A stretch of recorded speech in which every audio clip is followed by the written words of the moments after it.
Okay, then I think we should start, though it seems like some people are still joining in the coming minutes. It's hello and good afternoon. I'm pleased to welcome you here in our EU-Ukrainian virtual roundtable on energy transition on Ukraine's new NDC, a start for an ambitious Green Deal agenda. Let me welcome you on behalf of the Heinrich Böll Foundation. My name is Robert Sperfeld. I am the Program Officer for East and Southeast Europe in the Böll Foundation's head office in Berlin. But we are hosting this discussion format jointly between the head office and our Kiev regional office of the Heinrich Böll Foundation. Glad to have you here. Let me start with three short technical remarks. The first is about the working language, that is English in our discussion, but we offer simultaneous translation into Ukrainian language. For listening Ukrainian, you should choose the German channel below in the on the bottom line of your Zoom window. You will find a globe where you can choose the language channel, and you should choose German for listening Ukrainian. I'm sorry for this inconvenience. This is for technical reasons. Second technical remark is that we are recording this event, so be aware of it when you are joining into the discussion later with a question. Just be aware of it. On the procedure, we will first talk between the panelists, and then later on, after maybe 45 or 50 minutes, we will open the floor for more questions and answers than from the audience. Yeah, okay, so without further technical issues, let's talk about our topic, or today's topic. The International Climate Conference in Glasgow will start in about 2 weeks. Ahead of this, the government of Ukraine has approved an updated pledge to reduce the carbon emissions until 2030. With this so-called nationally determined contribution, NDC, as you have seen it in the title of our event, Ukraine has proven a constructive approach to the international climate negotiations process in the framework of the Paris Agreement for limiting global warming. The new Ukrainian target shows a significant increase in ambition compared to the previous one. In our particular EU-Ukrainian format today, we want to approach this topic mainly from the angle of the interlinkages of Ukraine's decarbonization policies with the economic and political relations to the European Union. The European Union has declared the European Green Deal as its major vehicle and guiding concept to drive the path to decarbonization and climate neutrality. And European Union has declared that this transition must be a joint effort with the neighborhood, with the European neighborhood, in particular the Eastern neighborhood. However, as we think in the Heinrich Böll Foundation, much is still to be done to develop this external dimension of the European Green Deal. That's why we want to open the space for discussing the role to play for the EU-Ukrainian cooperation on energy transition and Green Deal and climate protection, the cooperation to speed up the transition and to complement Ukraine's decarbonization path that is outlined in the new NDC. I'm very glad that we can have 4 distinguished speakers with us here for this discussion. I will briefly introduce our speakers. in the order of their initial statements. First, I'm very glad that Irina Stavchuk is with us, Deputy Minister of Energy and Environmental Protection in Ukraine. She has 2 degrees from the Kiev Polytechnic Institute and the Swedish International Institute for Industrial Environmental Economics on environmental policy and ecological management. Before she entered the government as deputy minister, she has been working in different functions for environmental civil society organizations in Ukraine and with pan-European networks. Second, we will have Markus Lippold. Welcome, Markus.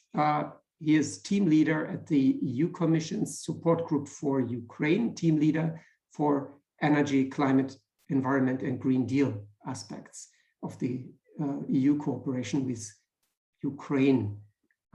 He has been working in different functions for the European Commission before on international energy relations and also working in private sector positions with relation to the energy sector.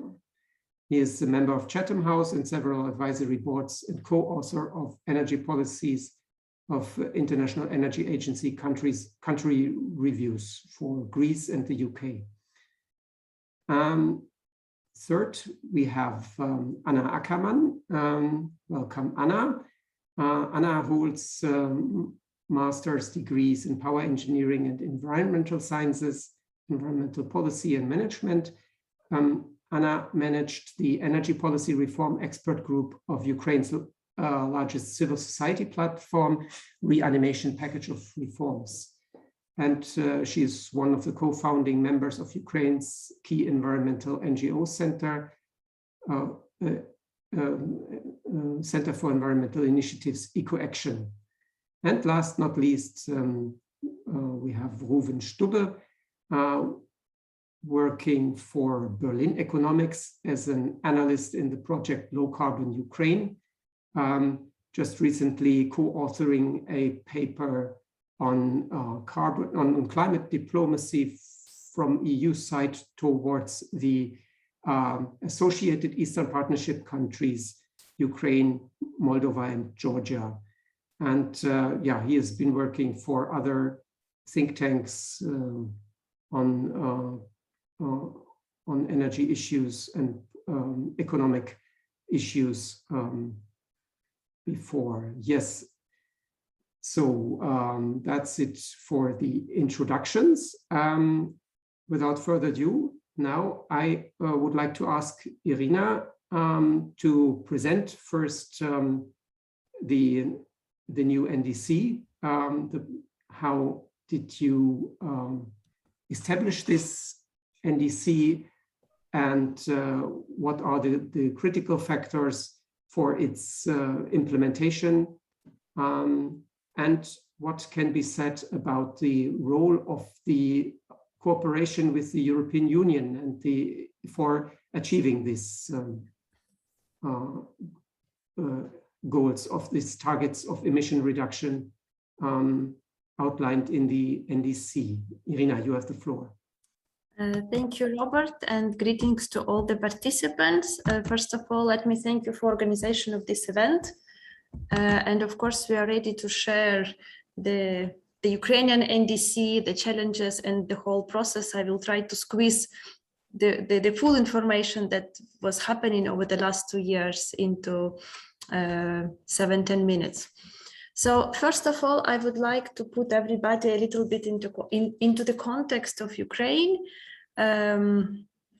The greenhouse gas emissions decreased substantially in the 90s after the collapse of the Soviet Union, together with a lot of industrial production, which started to gain in the end 90s. And from this slide, you can see that from somehow in 1998 till 2008, the GDP was growing very fast. At the same time, the greenhouse gas emissions, due to the introduction of different measures on energy efficiency and modernization, were not growing at the same time. So we had decoupling at that period, which could be clearly seen.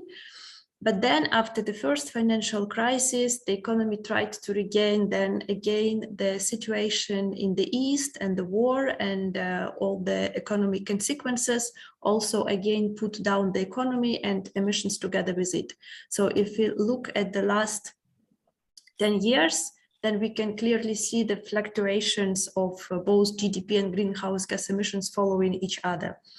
And the task that we have on the governmental level and the idea which is put in the NDC is that we want to develop, we want to have quite a high annual GDP growth from 4%, and in the newly approved economic strategy by 2030, it's up to 7% per year.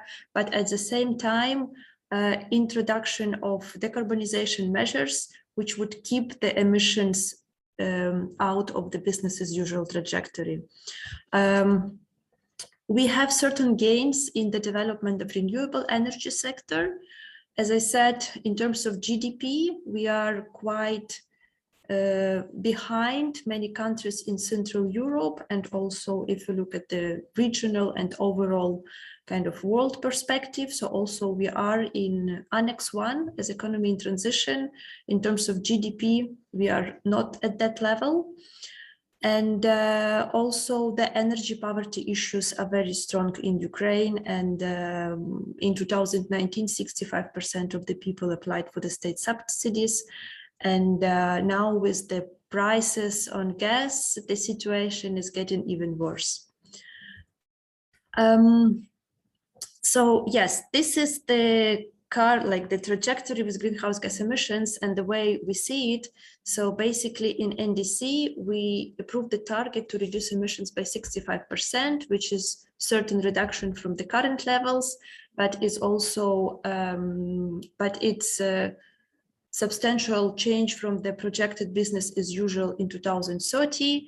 And we also have a vision to get climate neutrality not later than in 2060. And it's also in the strategy of economy of Ukraine and in the NDC.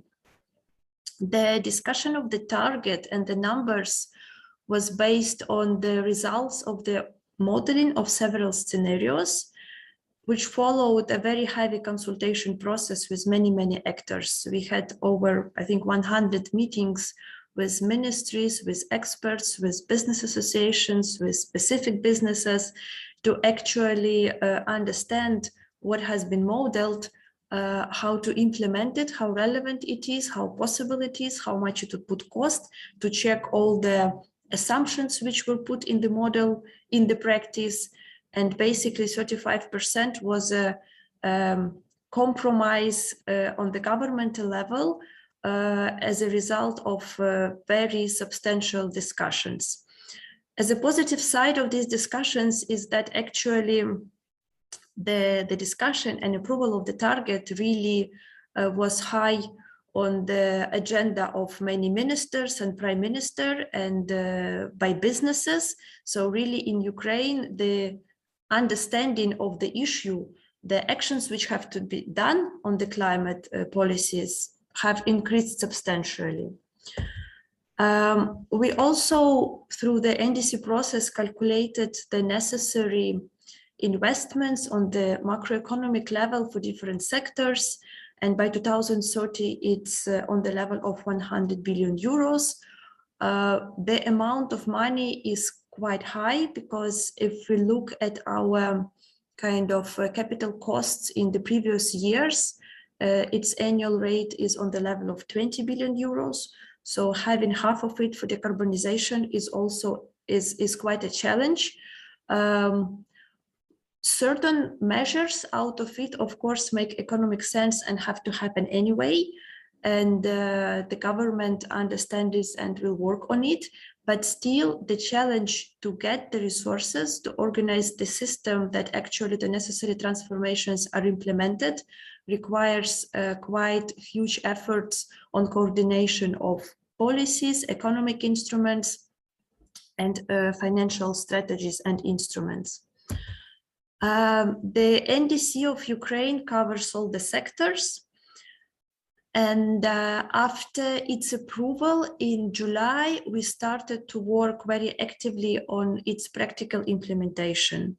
So similar to what EU has in its Fit for 55 package, we started to work on and already identified key transformations which have to happen in every sector. And these transformations are already agreed with the ministries. And on these key transformations, the ministries are now working on development of the kind of assessments and providing information on the costs, on the barriers, on the existing regulative situation, on the existing strategies and planned strategies, and on concrete action plans which have to be part of the governmental action plan on its implementation. This process is not easy, because in certain transformations we just don't have information, and it's kind of gaining by doing process that we dive into the really looking deeper into each transformation and what has to happen, and through this process develop the necessary actions, but also need on analysis, on assessments, on investment calculation needs, and so on.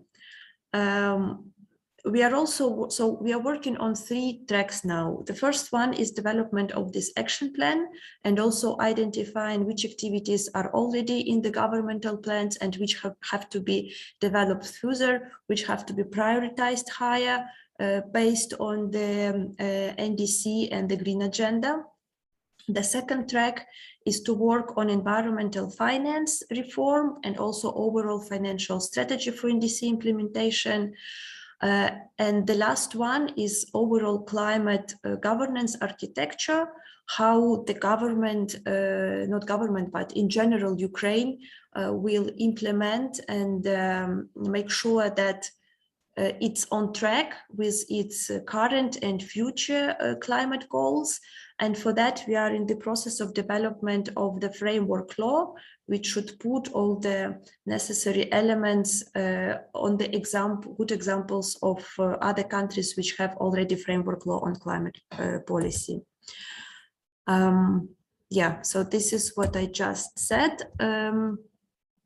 We are also working on monitoring, reporting, verification as a first step to introduce emission trading system. And it's also part of the kind of overall implementation system in Ukraine, which is planned for the future. And on finance, there are many issues and many areas of work. We are happy to have and coordinate with EU. I forgot to say that on the very high political level, Ukraine kind of joined EU Green Deal in terms of promising to align its policies with European Green Deal policies. And we have set up a regular dialogue to discuss cooperation and kind of implementation with European partners. And at the recent meeting, there was set up a finance platform to discuss and coordinate financial issues on NDC implementation. We are also looking at green bonds, we are looking at EU taxonomy, we are looking at carbon pricing and analytical base for its reform. And yeah, in this we are happy to cooperate with Berlin Economics as they help us to develop necessary analytical assessments. And also we started to work on development of Ukrainian Climate Fund as one of the important elements for the areas where there is better financing, with idea that Ukrainian carbon tax and environmental taxes, which are paid now on the national level, should be directed into the fund for support of transformations where the government support is needed. And it should be on the example of the governance structure which exists with the Energy Efficiency Fund. So supervisory board, certain programs, clear criteria to make sure that the carbon and environmental taxes which are collected in Ukraine are then reinvested and support much quicker transformations in the sectors.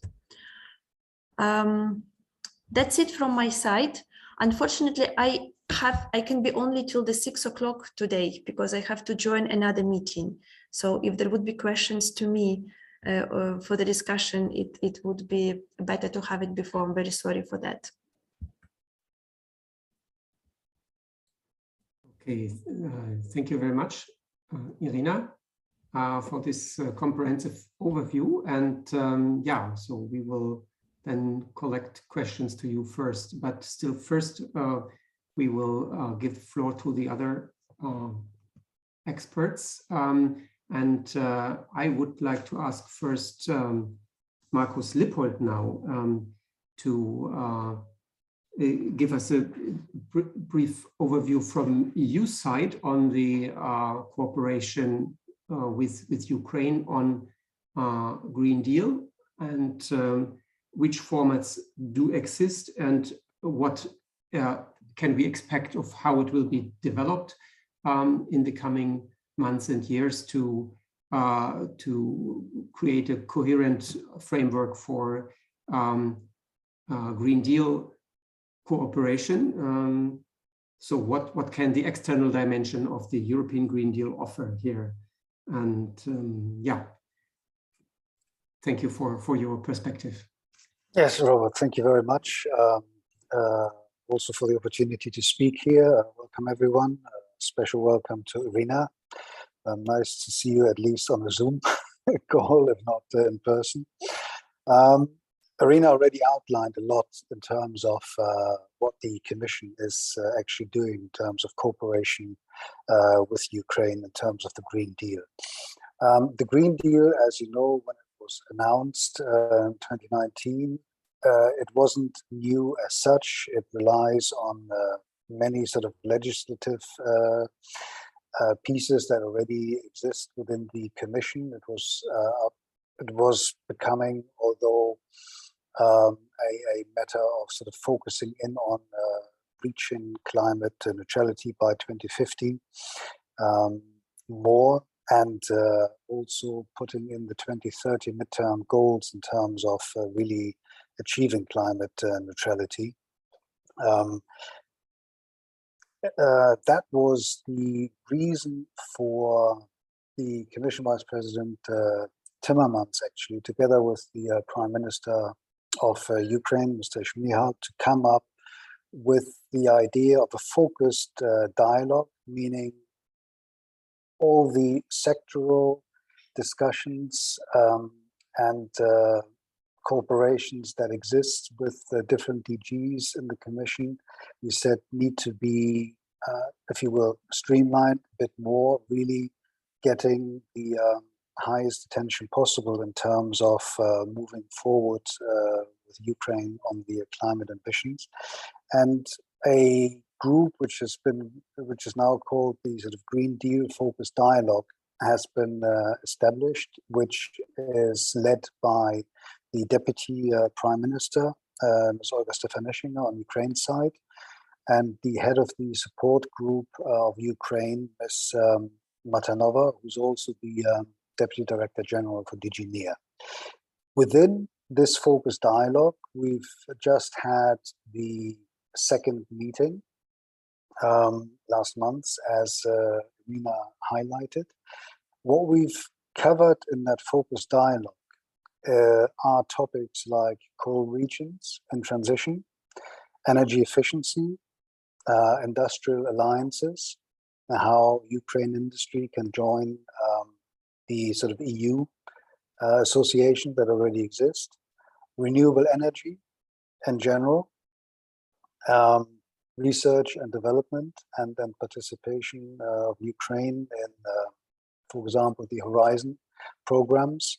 Then we look at transport, climate architecture that Irina also already highlighted, and environment. We've also been involved with sort of the NDC, or the updated NDC, and the current ambition levels that Ukraine has officially submitted We think there's more that can be done, but at least the target, minus 65%, is very encouraging. We're now focusing on, together with Ukraine, actually getting that NDC implemented. Irina already said that there is a sort of implementation action plan which is being currently worked on, which should be ready by the first quarter of next year. And in the latest focus dialogue we had in Kiev, where Irina was also present, we started launching a financing platform together with the international financial organizations and donors, which is quite important. So in order to really get it on the ground, we look at reform and legislation, meaning regarding environment especially, there are 4 laws which are currently stuck in Parliament, which the Environment Commissioner of the EU on his recent visit to Ukraine has also highlighted as that being a necessary step, enabling step to get the climate ambitions really moving forward. So we're talking about legislation on waste management, on industrial emissions, environmental control, and the Emerald Network, which is the biodiversity aspect.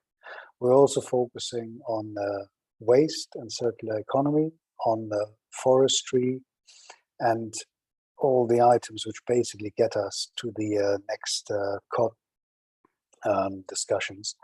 And that means we are really looking at sort of the detailed legislation, working towards getting that passed in the Parliament. Irina and her team are very much onto that. And we've, at the same time, outlined the sort of circular economy plan of the EU, that is the new circular economy action plan and the new EU forest strategy for 2030, as also Ukraine is looking currently at forestry sector reform and biodiversity. So there is a whole range of topics where we are already engaging with Ukraine and the respective teams, and on environment, that is Irina and her team. But also transport is a very important topic, and especially transport emissions were one of the sort of key items why we had the discussion in the first place in terms of which reduction levels we can actually see in Ukraine's NDC. So I think I'll stop there. The point to take away, I think, is we are engaging already with Ukraine on the Green Deal, and especially on sector items, environment being one of them. We are currently at 3 meetings of the focus dialogue groups a year. So the next meeting will now likely be in January, and we'll be picking up sort of topics as they move forward, and where like on the Energy Efficiency Fund and its governance, which is a sort of key fund for us in the way it is organized in terms of governance. Those reform elements are a sort of staple diet of that dialogue, and we're moving forward on those items together. Thank you. Yeah, thank you very much, Markus Lippold, for this overview from your side, complementing the Irina's presentation. But before asking questions back to you, I will first, I would like to give the floor to Anna Ackermann of the environmental NGO EcoAction to share with us your perspective from the environmentalist perspective.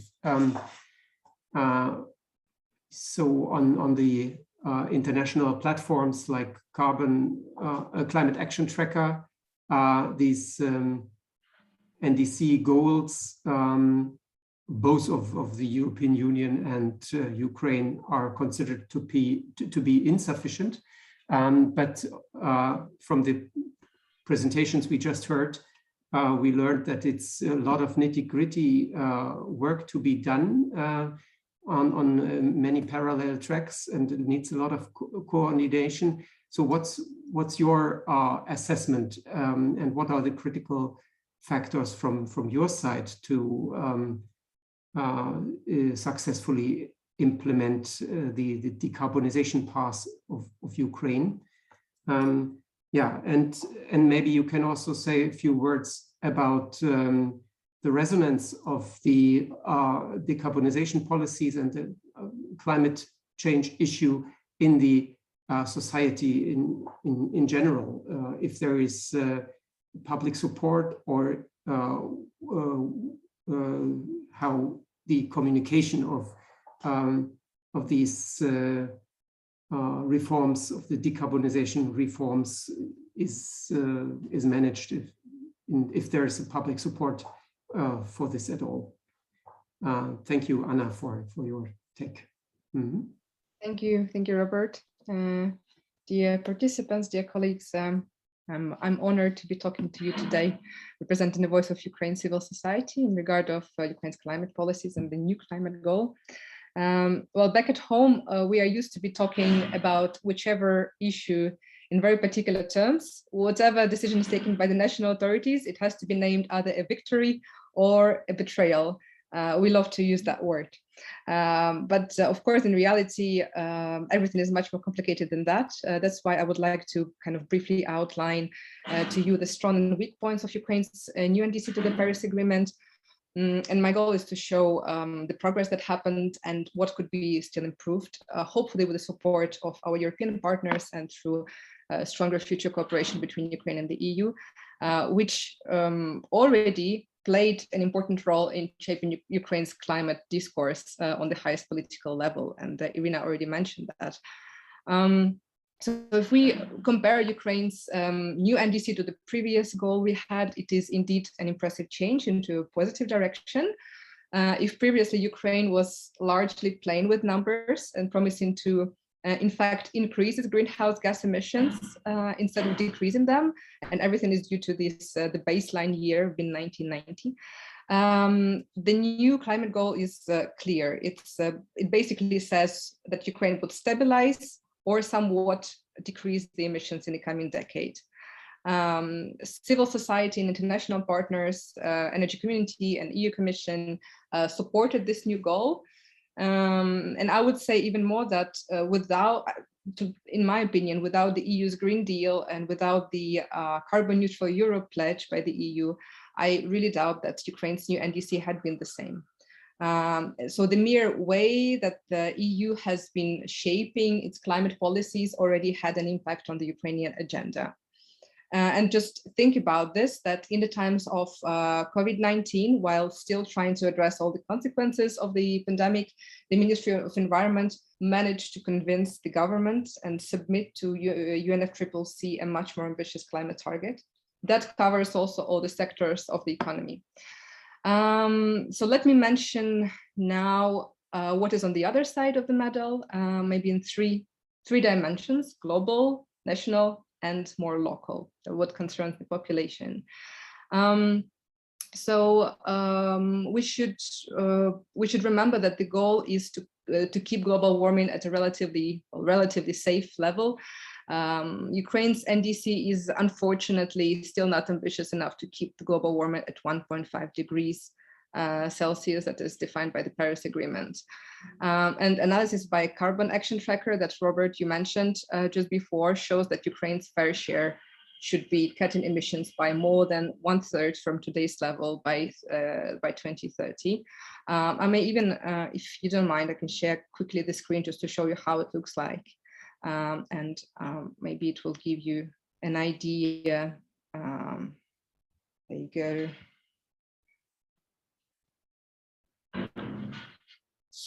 So yeah, the climate action tracker shows that Ukraine's share should be much better, and the NDC is called, the new climate goal is called critically insufficient. Altogether, global emissions, as defined by IPCC, should be 45% lower in 2030 in comparison to 2010. And this is also relevant to Ukraine, as well as for, of course, many other countries that are also did not pledge a goal that would actually help. So what would actually be, why would this be fair in regard of also Ukraine? In another recently published analysis by Carbon Brief, and I think that took many people by surprise when we shared that, Ukraine appears to be number 11 in this list of the countries who contributed most to climate change through CO2 emissions that accumulated historically in the atmosphere. So you can see Ukraine between Canada and France on this graph. Of course, Ukraine's national circumstances do play a major role here in what Ukraine could realistically achieve. On these terms, it's of course different. So there is kind of practice and reality that goes into play. Many were already of them mentioned, and also there is a lack of financing probably, and of course the war and economic situation and so on. Unlike in the EU, climate policy is not yet an overarching one for Ukrainian decision makers and society. The 2060 net zero target, for example, is mentioned briefly and kind of modestly in the national economic strategy that was adopted recently, but there is no understanding of the pathway toward net zero. There is no concrete plans for now of how the energy transition transformation of the economy should happen. And of course, the ministries are working on this now, but at the moment, there is kind of no clarity. There is no coal phase out date or defined role of different energy sources in mid-term and long-term, such as natural gas, such as hydrogen, that everybody is talking about at the moment, but we actually don't know how it actually fits into energy transition and what kind of energy transition, we don't even know.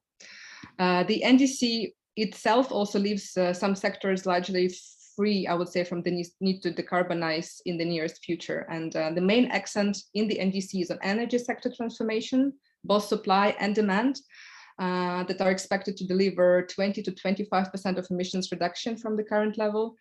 But agriculture industry, transport, they kind of, especially agriculture industry, they largely stay untouched and are allowed to even somewhat increase the emissions. In this way, there is a possibility to keep the status quo. And finally, I would like to sum up with this, the kind of the local level, the local perspective, the population. Ukrainian population is concerned about other environmental issues much more than climate change. And according to recent surveys, almost half of all Ukrainians say they worry about climate change in the world. They do worry, but only 17% are concerned about how climate change would affect their community, and probably that number is even looks too big. And in reality, issues like water pollution, air pollution, illegal forest logging, poor waste management, these are the top issues that worry people the most. Interestingly enough, many of these issues are in one way or another connected to climate. Just like energy efficiency as an effective kind of climate policy tool is closely connected to improving people's welfare, decreasing emissions. But this demand for climate action remains much lower than in the EU. And that transforms, of course, into the lack of need to respond by authorities on different levels. Even though many NGOs around the country, including EcoAction, constantly work on improving general awareness of the population about climate change. But, and there is a big but, to end with, if we wait for the demand for action to come from the bottom, climate action may be delayed for a couple more decades. While the time to act, of course, is now, I believe that the main tool here is a strong international cooperation, making common steps toward climate neutral European continent by 2050. And I hope we'll discuss more today about how this could be achieved.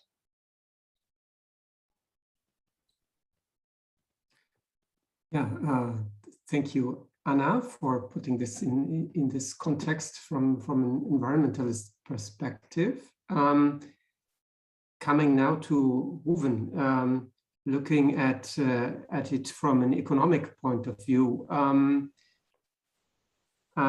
So we heard a lot already about the needs for investments. Irina was talking about this, and also Marcos. Investments for managing this these emission reduction targets, and so this is then a question to you, Ruven. Would you say that the EU can offer help with that, and is about to develop schemes that could be helpful for this challenge that is one of the major challenges? And second question then to you, do we have the right priorities from an economic point of view in the cooperation formats between EU and Ukraine, with regard to, for example, the coal sector as one major source of carbon emissions? Yeah, so what's your take on and your perspective on this outlook for achieving the carbon emission reduction targets? Yeah, thank you. Thanks for having me. It's a pleasure. First of all, I applaud Ms. Stavchuk once again and her team for the tireless efforts to get the updated NDC across the line. I think the updated NDC is a big milestone, as the other speakers have mentioned before. It is the first real emission reduction target of Ukraine, and it is a large step in the right direction. However,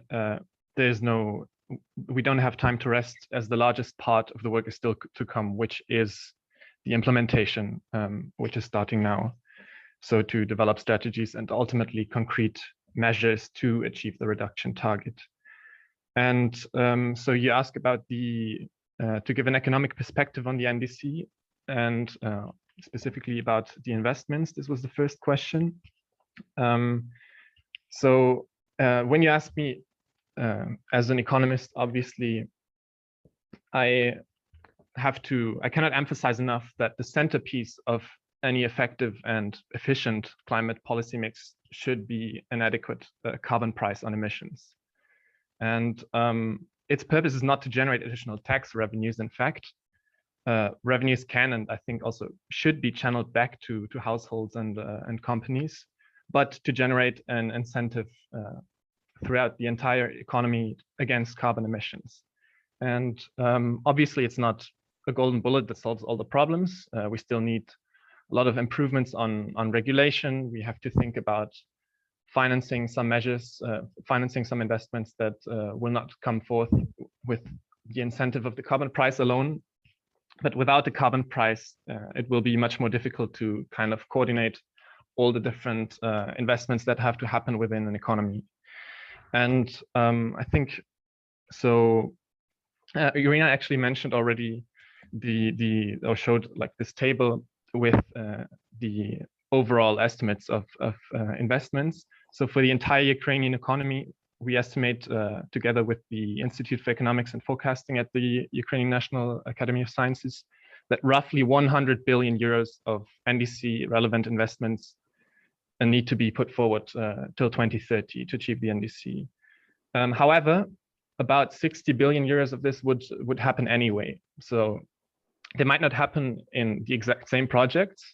So a carbon price would make sure, or help to make sure, that these 60 billions that would happen anyway are spent, invested in the right kind of low carbon projects.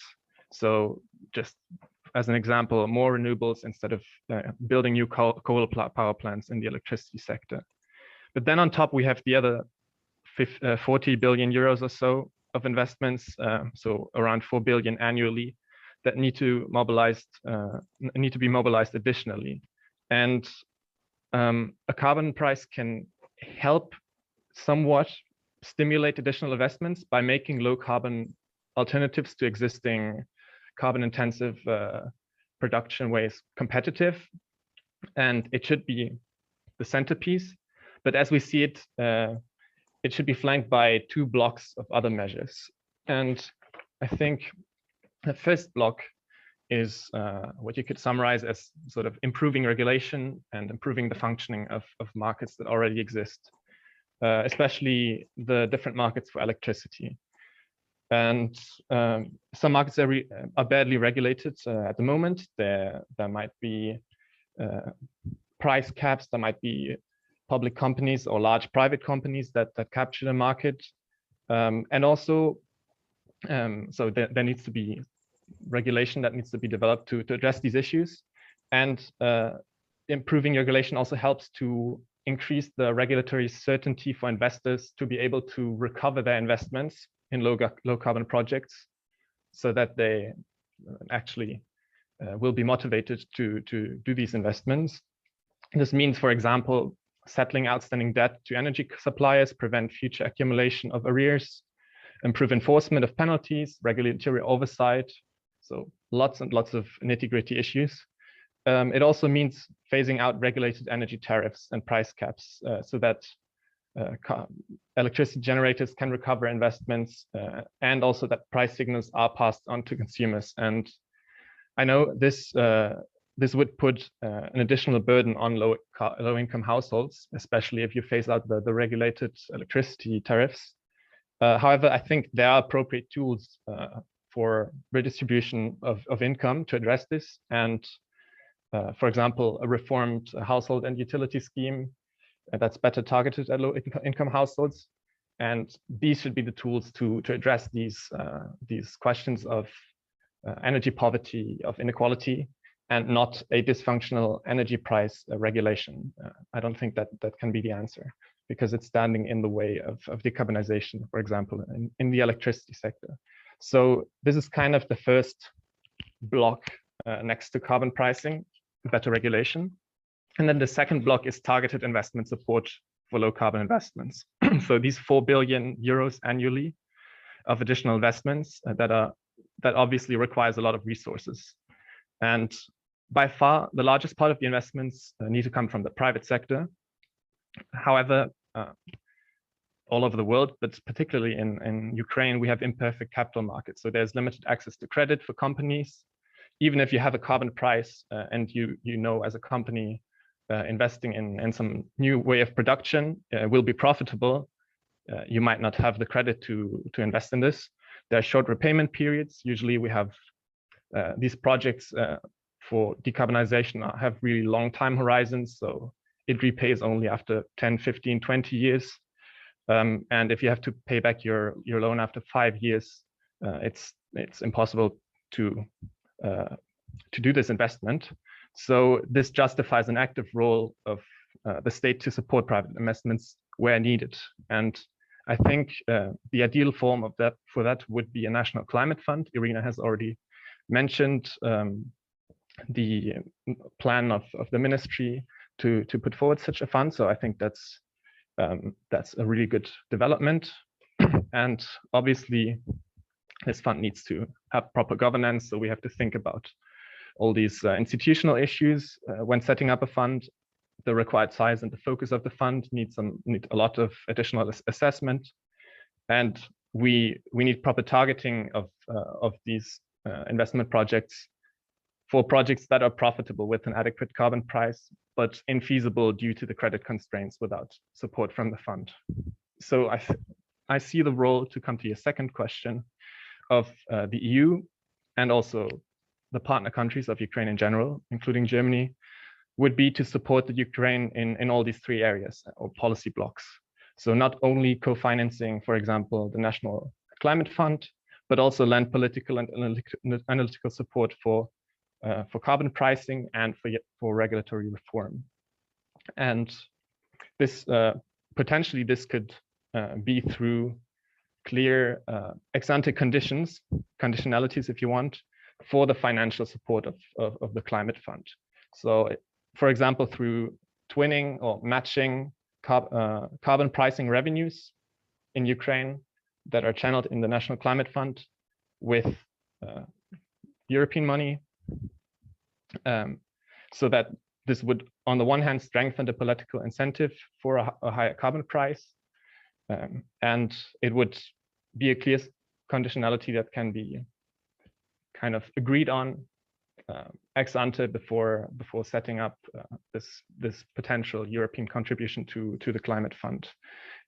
Another kind of area where I see some problems that should be addressed is there should be support for renewable projects only if the current payment arrears in the old feed-in tariff system is cleared up and there's a credible plan to avoid future issues in this area. So these are kind of topics where you can make clear ex-ante conditionalities, agree on these conditions beforehand, and then there can be a financial support for such a climate fund. So obviously this would need a high-level political commitment on the European side, which needs to be discussed within the EU between the member states. But I think this kind of briefly outlines the way I see how the EU and its member states could support Ukraine in decarbonization. Okay, many thanks, Ruven, for this perspective. Yeah, and as Irina announced that she has to leave a bit earlier, then I think I should open now the floor for questions to her. So please use the raise hand function in Zoom to ask questions. You find the raise hand button in the Zoom window under reactions, and you would have now the opportunity to ask a question. But I guess, Irina, perhaps you anyway have some answers or comments to what you have heard from the other speakers. So you would have the opportunity to answer on this now. These ideas for support for the financing question that Ruven just introduced, would this be a working way from your perspective?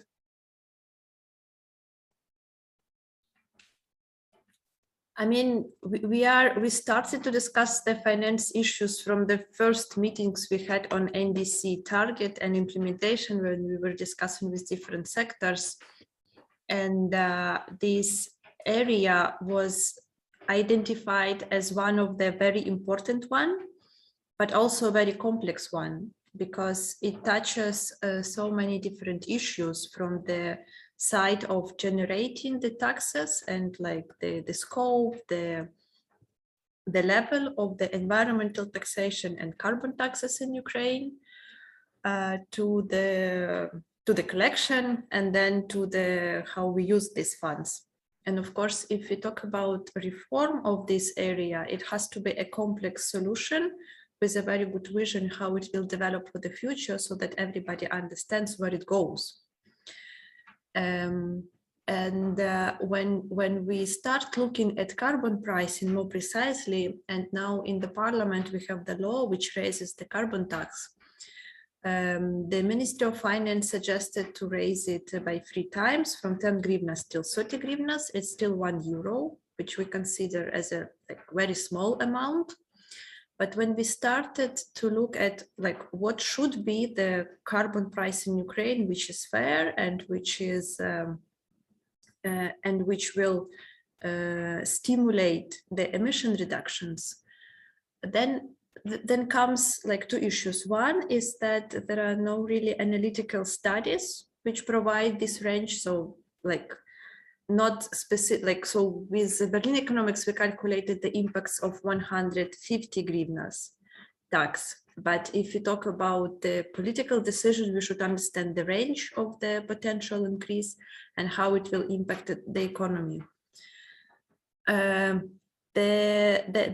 area of heating and electricity is so much dependent on the reforms in the energy efficiency for households and how people are ready to get together to take loans for energy efficiency measures.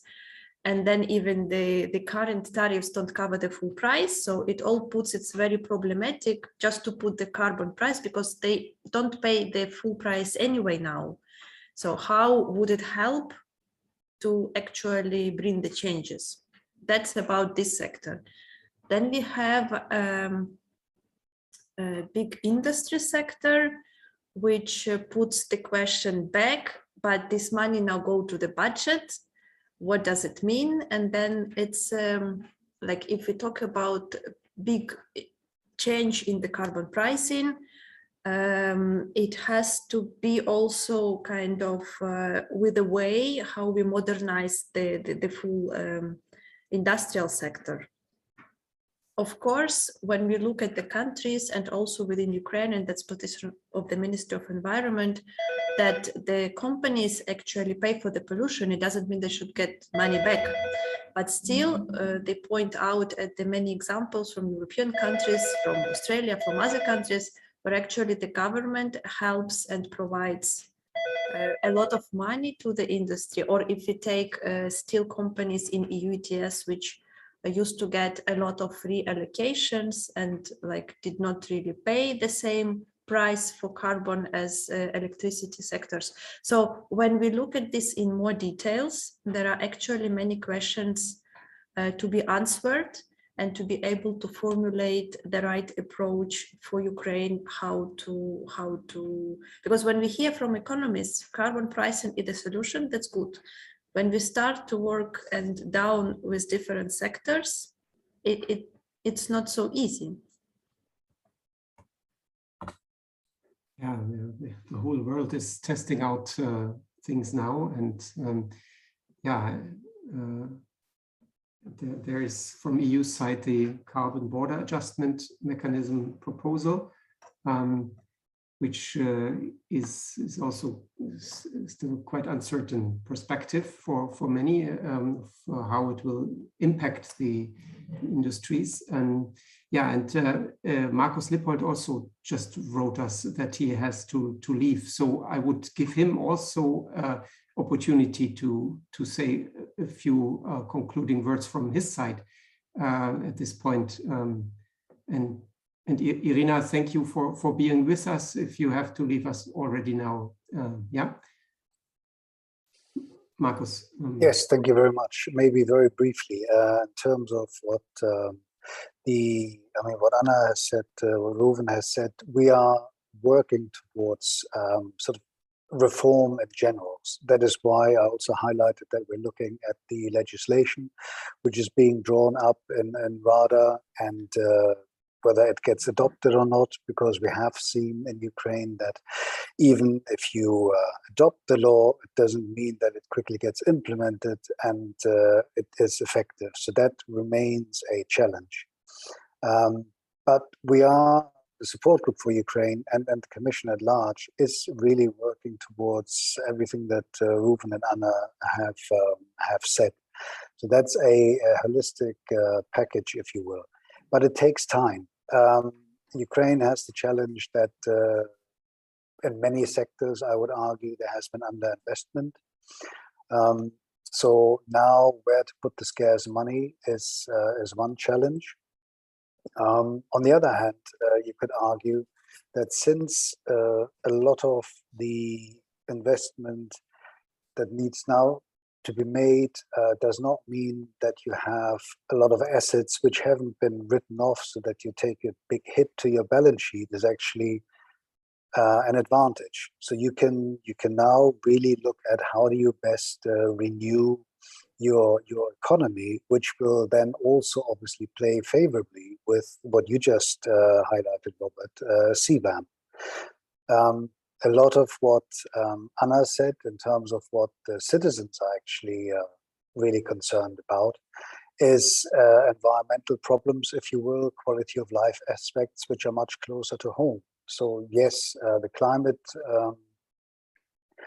the climate change debate, I think, is there with the younger generation. But since Ukraine is not close to the sea, and there will likely not be droughts as much as there might be, for example, in Spain, people focus more on what is closer to their doorstep. But again, all these measures in terms of air quality, how transport contributes, all of those are being tackled and are part of the Green Deal. So for me, the challenge is how to spend the sort of limited money, also including what comes from the IFIs and donors, in the best efficient way. Getting agreement with the Ukrainian stakeholders there, and thus being able to finance a recovery that makes sense in terms of not subsidizing industries or assets which are on the way out, if you will, anyways, but looking at the right sort of assets and R&D to make industry in general more competitive in Ukraine. Simultaneously have citizens benefit from cleaner water, better air, and in that sense also square the circle in terms of having or making CBAM less of an issue as it would otherwise be. Sounds very easy. It is not. Irina said the devil's in the detail, but the focus is there. We just need to stay the course. I think that is the biggest challenge in Ukraine, where it's often one step ahead, two back. If all stakeholders and interested parties continue looking at the big prize for the mid and long term, then we'll get there. Thank you. Yeah, thank you, Markus, for this. And yes, I guess you have to leave us now, or you already left. Okay, thank you for being with us, Markus. I need to, sorry, apologies. Yeah. Oh, okay. Yeah, then we have 25 more minutes left, and I would still open the floor now for more questions from the audience. Please use the raise hand function in Zoom, and then you can come in and ask your question with your own voice. That would be most comfortable way of asking questions here, of contributing to the discussion, if you like. Until there are questions coming up, I would like to come back to Uwe and Anna on the with a more sector approach of which are the sectors that should have biggest priority, and in terms of low-hanging fruits, what can be achieved very, very quickly, having in mind. Oh no, I won't elaborate from my side, but give you the floor. Maybe first, Anna. Right, thank you. Yeah, very briefly, I think in general, NDC mentions the most important sectors already, and these are energy related ones, and that makes total sense for Ukraine to concentrate in the coming decade on energy supply and demand side, and how to transform, how to actually make the energy transition possible. So the issue there is, although the NDC shows that, this is the sector to cut the emissions.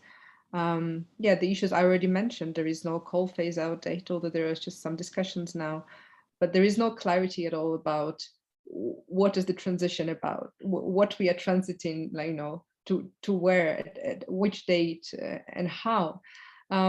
And another thing that we just noticed, and I think that's an interesting observation, that during the Ukraine-EU summit that was just happening, there was a news came out that the president of Ukraine was mentioning a new program that that Ukraine has already as a plan on energy efficiency in buildings, and that Ukraine needs 300 billion hryvnia, if I'm not mistaken, to finance this program.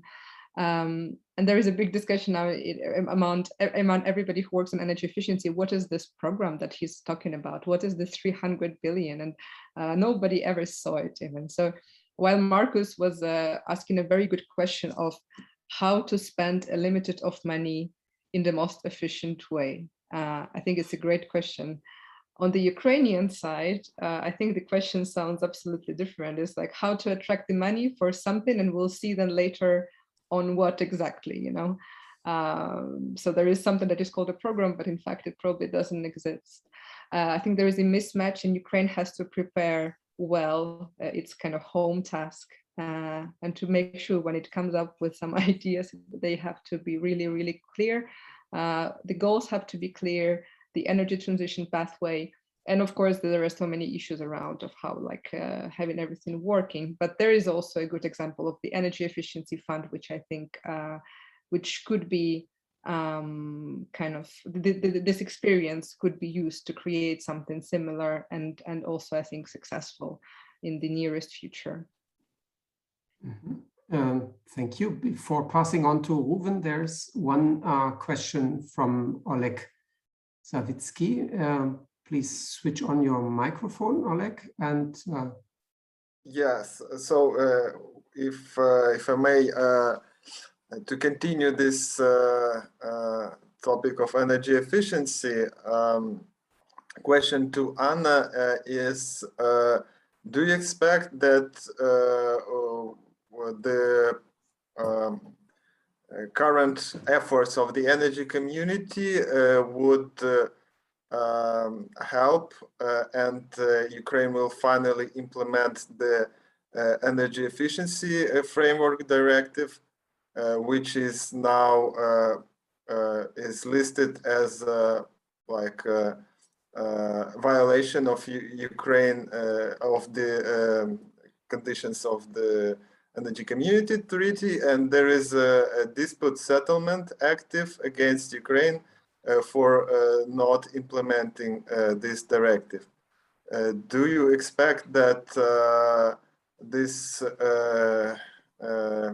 dispute settlement mechanism will somehow stimulate the government and legislators to finally adopt the decent legislation? Great. You announced you have a second question to Ruven. Maybe later, so we don't lose the focus. Oh, okay, then Anna first on this, and afterwards. Yeah, thank you for the question, Oleg. I think the energy efficiency directive is well, we are almost there, because the draft law on energy efficiency that is supposed to implement the directive is just coming up in the coming weeks normally. At least it was announced it was supposed to come on the 5th of October to be in the agenda for the parliament to be voted for and passed fully, but because of the changes in the parliament, that was postponed. I think it will not be an issue, and the law on energy efficiency, the draft law currently was a kind of, it's almost a piece of art, because it has many pages, and it almost transfers all of the most important things from the EU directive into Ukrainian legislation. I think at least the main ideas. And the EU Commission, also EU support group, they worked a lot with Ukrainian legislators on that. So I think it's fine. One most important thing is that is first of all, of course, to make sure that the law actually is implemented, an issue for Ukraine, constant one, because it's a very big one. So to make sure that actually it comes well as quickly as possible, its implementation. And the second thing is that the law will finally, once it's passed, will allow to create more financial instruments to support energy efficiency renovations, and also different ones, including energy efficiency obligation schemes that are already in place in Europe for many years. So hopefully that would also help to drive. But then this directive would not solve everything. And as Ruben also was mentioning, the poor regulation in the energy sector, if it stays the same, any new law would not help. So many kind of a puzzle has to come together at some point, and there has to be a political will for the change. Well, that is encouraging that we have a decent draft law in the Rada. I was not aware of it, and let's hope that it will be adopted. Okay, yeah. My question to Ruben was on other topic. It's about oil and gas sector. Did you cover it in your research? I mean, in terms of methane emissions, because now this becomes a very important topic internationally with this new initiative, Global Methane Pledge, and the efforts to create the International Methane Emissions Observatory. So did you have any insight in what we have currently in terms of methane emissions from oil and gas infrastructure? Thanks for the question. We are following the developments with the Global Methane Pledge, and we did have somewhat of a look into the supply sector, as we call it, so the upstream kind of oil and gas, but also coal sectors and their emissions, mainly methane emissions. It's not really our focus of work, so I can't. Unfortunately, I don't think I can tell you much more than you probably already know. Our work is mainly focused actually on energy transformation and mainly electricity for now, at least.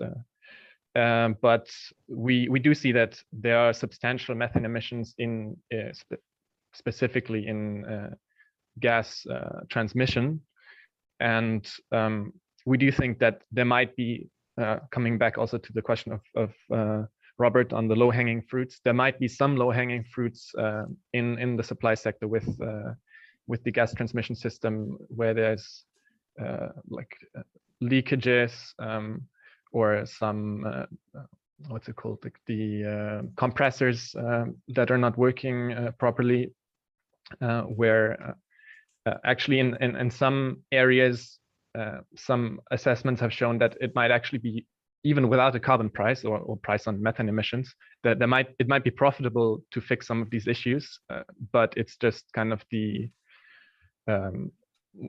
lack of investments, or maybe also a lack of understanding where exactly the problem is that these issues are not fixed yet, or at least not improved. So but we would have to look more into detail into that sector to kind of give some idea of a policy proposal, what the government could maybe do to incentivize closing some of these leakages. Yeah, so I think that's all I can say on oil and gas, unfortunately. Mm-hmm. Thank you. Okay, I would like to come back once more to the question of political will. Anna just mentioned the example of the energy efficiency law, but Markus was talking about other laws that got stuck in the parliament. Anna, what would you think? What are the obstacles for this political will? What is the background for the difficulty to find enough political support for these legislations like emission reduction, which is actually very positively connoted in terms of reducing pollution. So what's the difficulty to get the support from the political sphere for these laws? Yeah. Yeah, I would say that first of all, when the political change happened in 2019, definitely the kind of all the knowledge and the teams who work, for example, on energy efficiency changed. Everything changed. The government, the main people who were pushing, for example, for the energy efficiency fund, and all the kind of issues that are surrounding the energy efficiency changes in general and reforms. And there was just a lack of people in the parliament and in the government. We as civil society or also other experts who work in the sector could work with in 2019. Now the knowledge kind of is slowly, I think it's already improving the situation after 2 years at least, that the parliament members also received lots of amazing messages from not only from civil society, but also from the EU Commission and from everywhere saying, this is an important topic, you should keep working on it, it's not forgotten, and so on. So I think there was this gap that kind of formed suddenly, and still in the parliament, for example, there are not many deputies who are not just, there's some that want to work on the topic, but they don't have enough knowledge, so they're not sure where to start and so on. And they are not, they don't actively kind of advocate for certain changes. And of course, in general, when we talk about energy sector, the main limiting factor or something that kind of makes us stuck in where we are is we can call it the lobby of industrial lobby, of different stakeholders who are also there in the conversation. Of course, it's not only about implementing the EU directives, but also about listening to everybody, trying to find a consensus and so on. And there is definitely a very big difference between what the Ministry of Environment wants to do, what it's trying to do. And I think the NDC in this way, it was supported by civil society because it was an important step, a positive step ahead.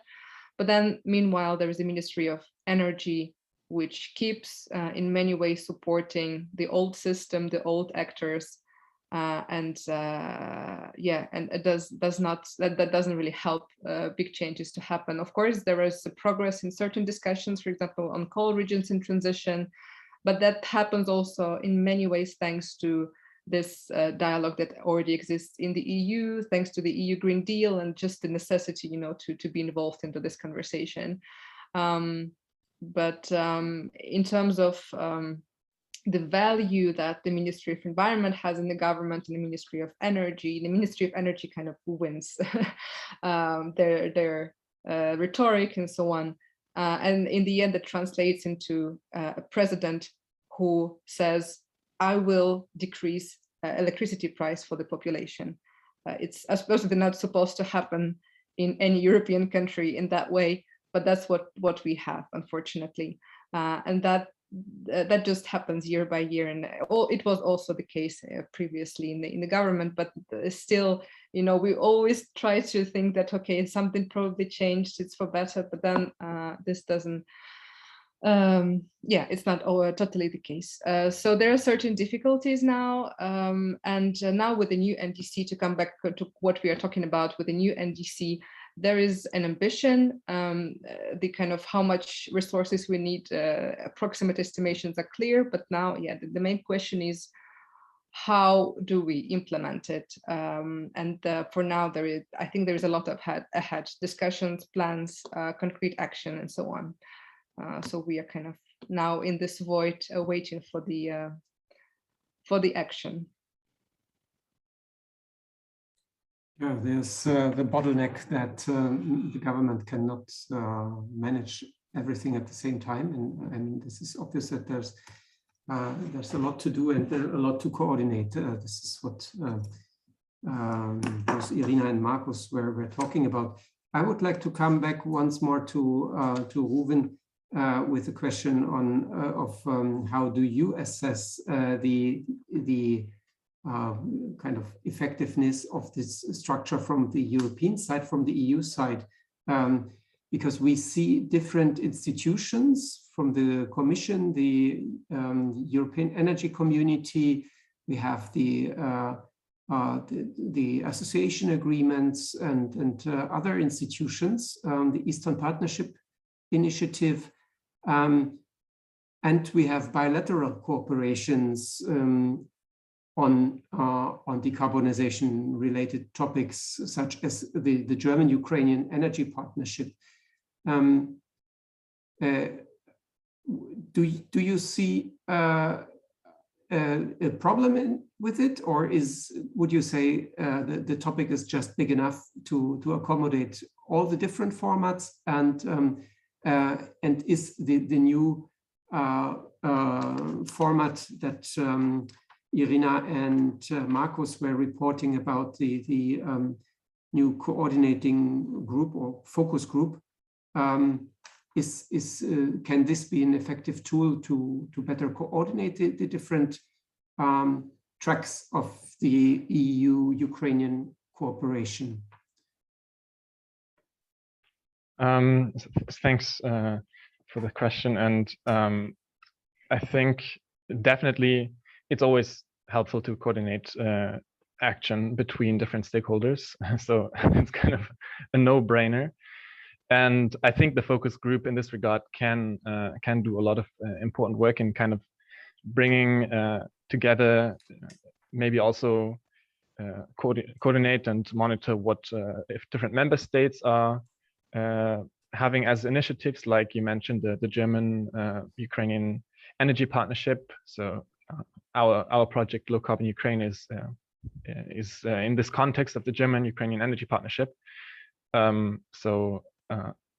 Yeah, I don't know if I can have a completely neutral answer to that question, but let's say I think it is important that if there are different groups of partners and groups of donors also, when we talk about financial support, it is very important to coordinate what everybody is working on, what are maybe also the different conditions for support, because in the end, if you don't coordinate it all, there might be this perverse effect of donor competition, basically. That so if the EU says we care a lot about this and that issue, and we will support you and we want to support you, but only if you I don't know, increase the electricity tariff or reform the renewable support scheme or whatever.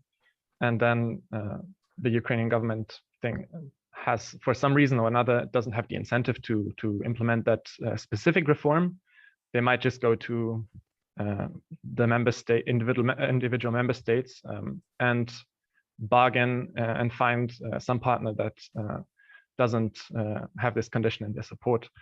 And that's not the idea here, right? So to have an effective European climate diplomacy, you need to have, first of all, kind of an understanding on the goals and an understanding of what are the key transformations that you want to support and the key reforms that you think should be supported, and also conditions attached to this support. And if you don't coordinate this, you will have these problems. So I think the focus group can play an important role in coordinating these issues. And I also think so in the paper that we've recently published that you mentioned at the beginning, we propose actually to kind of rebundle all the support in what we call in the paper kind of a Paris partnership, so that you have one kind of hub where Ukraine can go to. And